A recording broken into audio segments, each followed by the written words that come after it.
સૌ ભણે સૌ આગળ આ સ્લોગન સાથે રાજ્યના બાળકોને ઉચ્ચ અને ગુણવત્તાસભર શિક્ષણ મળી રહે માટે રાજ્ય સરકાર પ્રયત્નશીલ છે, પરંતુ ગોધરા તાલુકાના અંતરિયાળ વિસ્તારમાં આવેલી વાસિયા પ્રાથમિક શાળાની વાસ્તવિકતા કંઈક અલગ જ છે। ગોધરા તાલુકાની વાસિયા પ્રાથમિક શાળામાં ધોરણ 1 થી 8માં 200 ઉપરાંત વિદ્યાર્થીઓ હાલમાં અભ્યાસ કરી શિક્ષણ મેળવે છે। વિદ્યાર્થીઓના શિક્ષણ માટે સરકાર દ્વારા વિવિધ યોજના હેઠળ smart work, computer class, CCTV camera સહિતની સુવિધા પણ ઉપલબ્ધ બનાવવામાં આવી છે, પરંતુ અંદાજિત 45 વર્ષ અગાઉ શરૂ થયેલી શાળાના ઓરડાઓની પરિસ્થિતિમાં કોઈ સુધારો નથી આવ્યો। સ્થાનિકોના મતે તેમણે પોતે અભ્યાસ કર્યા ઉપરાંત પોતાના સંતાનોએ પણ આ જ શાળાની સર્જિત પરિસ્થિતિ વચ્ચે અભ્યાસ કર્યો છે।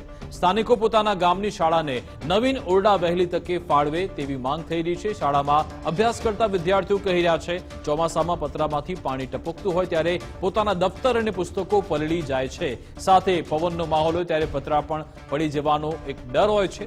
ઉનાળામાં ભારે ગરમીનો પણ સામનો કરવો પડે છે અને ક્યારેક એક સાથે 2 ધોરણના વિદ્યાર્થીઓને સાથે બેસાડી અભ્યાસ પણ કરાવવામાં આવે છે, જેને લઈ અભ્યાસને પણ અસર પહોંચે છે, જેથી સરકાર વહેલી તકે નવીન અને પાક્કા ઓરડા બનાવી આપે તેવી માંગણીઓ વિદ્યાર્થીઓને વાલીઓ કરી રહ્યા છે।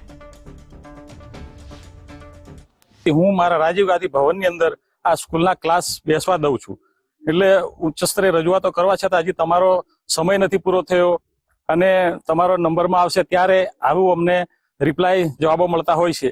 તો સત્વરે અમારી આ સ્કૂલનું નવું મકાનનું નિર્માણ થાય એ માટે સરકારશ્રી અને તમામ ચૂંટાયેલા પ્રતિનિધિઓ આનું ખાસ ધ્યાન લે અને અમને અમારી આ જે શિક્ષણની જે માંગ છે, પાયાની વસ્તુ શિક્ષણ, અને શિક્ષણ નહીં હશે તો ગામડાઓ અંધાધૂંધ થઈ જશે, એના માટે આ અમારી વ્યથાને રજૂ કરીએ છીએ અને તમામે આને નોંધ લઈ અને તાત્કાલિક ધોરણે અમારું અહીંયા મંજૂર થાય આવતામાં એવી અમને વ્યવસ્થા કરી આપો એવી અમારી ગ્રામજનો વતી નમ્ર અપીલ છે। અહીંયા 1 થી 8 ધોરણ છે સાહેબ, અને અહીંયા ચોમાસાની અંદર વાવાઝોડું થાય ત્યારે આ જે પત્રવાળી જે પાછળ જે સ્કૂલ દેખાય છે સાહેબ, એ વાવાઝોડાની અંદર પતરા ઉડી શકે છે અને બાળકોને વાગે એવી પરિસ્થિતિમાં છે સાહેબ। તો સરકારશ્રીને અમે રજૂઆત કરી છે, છતાં હજુ સુધી કોઈ પણ અહીંયા સ્થળ ઉપર કશું થયેલ નથી અને બાળકોને ભણવામાં મુશ્કેલી પડે છે। ચોમાસાની અંદર પણ બી મુશ્કેલ થાય છે અને હું સાહેબ 15 વર્ષથી આ જ પરિસ્થિતિ હોય છે। હું ભણ્યો છું આ શાળામાં, મારા બાળકો પણ અહીંયા ભણ્યા છે, ભણીને આગળ ગયા છે, પણ હજુ સુધી આ સ્કૂલનું કોઈ પણ નિર્માણ સારી રીતે થયું નથી। અમારી શાળા પતરાવાળી છે। ઉનાળામાં ગરમી લાગે છે અને ચોમાસામાં પતરા કાણા થઈ ગયા કાણા છે, તેથી પાણી પડે છે, અમારા પુસ્તકો પલળી જાય છે। ઉનાળામાં ગરમી ઘણી લાગે છે, જેથી અમારું શિક્ષણ સારી રીતે મળી શકતું નથી। અમારી શાળામાં પતરા કાણા છે, એના લીધે ચોમાસામાં પાણી પડે છે, બેગ પલળી જાય છે અને પુસ્તકો બી પણ પલળી જાય છે। ઉનાળામાં તડકો લાગે, ગભરામણ જેવું થાય ને પવન આવે ત્યારે પતરા ઉડી જાય એવો ડર લાગે, પડે એવું ડર લાગે છે।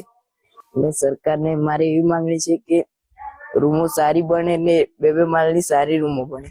એક રૂમમાં 2-2 વર્ગ ભણે છે, એટલા માટે ભણવામાં તકલીફ પડે છે। બાળકોને અહીંયા જે ઓરડાઓની જે જરૂરિયાત છે એ ઉપલબ્ધ નથી અને ખરેખર 1986 થી અમે અહીંયા ભણ્યા છીએ, ત્યારથી આની આ જ પરિસ્થિતિ અહીંયા ગામની અંદર પ્રાથમિક શાળાની છે અને બાળકોને જો વહેલી તકે રૂમોની વ્યવસ્થા થાય તો બાળકોને ખરેખર જે શૈક્ષણિક મળે, શિક્ષણનું સાહિત્ય મળે, એ એના માટે ખરેખર જે અધિકારીઓને અમે ફાઇલો બી મોકલવામાં આવેલી છે, એ પણ કોઈ પદાધિકારીઓ કે અધિકારી કોઈ એની સામે જોતા નથી। તેમ છતાં અમે ઘણી બધી રજૂઆતો કરવા છતાં કોઈ એનો ઉકેલ મળ્યો નથી। નવું મકાન બિલ્ડિંગ બને તો બાળકોને શિક્ષણનું ખરેખર એમાં આપણને ફાયદો થાય એવો છે। જે સ્કૂલ દેખાય છે એ સ્કૂલની અંદર જ મેં ભણ્યો છું। હવે આખા ગામની વસ્તીના આશરે જોવો ને 500+ વિદ્યાર્થીઓ હોય છે, તો એમાં મોટે ભાગે ગામના લોકો મજૂરી કરવા જતા હોય છે અને શ્રમજીવી પરિવારો જ હોય છે।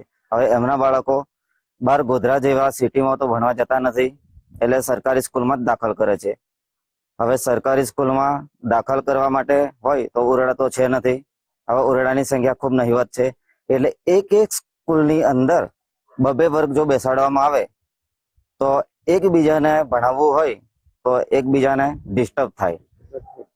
એટલે હવે જેમ બને તેમ ઓરડાની સગવડ જો આ ગામમાં થાય અને મોટી સ્કૂલનું એક નિર્માણ થાય તો આ બાળકો ભવિષ્યમાં ભણી અને આગળ જઈ શકે. ભણશે ગુજરાત, આગળ વધશે ગુજરાતના સૂત્રો થકી રાજ્યના અંતરાળ વિસ્તારમાં આવેલ જે ગ્રામીણ વિસ્તાર છે અને ગ્રામીણ વિસ્તારના જે ભૂલકાઓ છે તેઓને પાયાનું શિક્ષણ મળી રહે તે માટે સરકાર દ્વારા કરોડ રૂપિયા ખર્ચ કરી અનેક એવી સારી એવી સુવિધાઓ ઉપલબ્ધ કરવાના દાવા સરકાર દ્વારા કરવામાં આવી રહ્યા છે. પરંતુ અંતરાળ વિસ્તારમાં જે શાળાની વાસ્તવિકતા છે તે અલગ જ જોવા મળે છે. ત્યારે હાલ ગુજરાત ફર્સ્ટની ટીમ આવી પહોંચી છે ગોધરા તાલુકાના વાસિયા ગામ ખાતે. વાસિયા ગામ ખાતેની જે પ્રાથમિક શાળા છે તેના આપણા સીધા દ્રશ્યો બતાવવાના પ્રયત્ન કરીશ કે વાસિયા ખાતે આવેલી જે વાસિયા પ્રાથમિક શાળા છે તેમાં 1 થી 8 ધોરણના એ બાળકો શિક્ષણ મેળવતા હોય છે. પરંતુ વર્ષોથી આ જે શાળા છે આ પતરાની શાળા ઓરડા હોવાના કારણે ચોમાસામાં અને ઉનાળામાં અહીં ભણતા જે અભ્યાસ કરતા જે વિદ્યાર્થીઓ છે તેઓને ભારે હાલાકી ભોગતા હોવાનો હાલ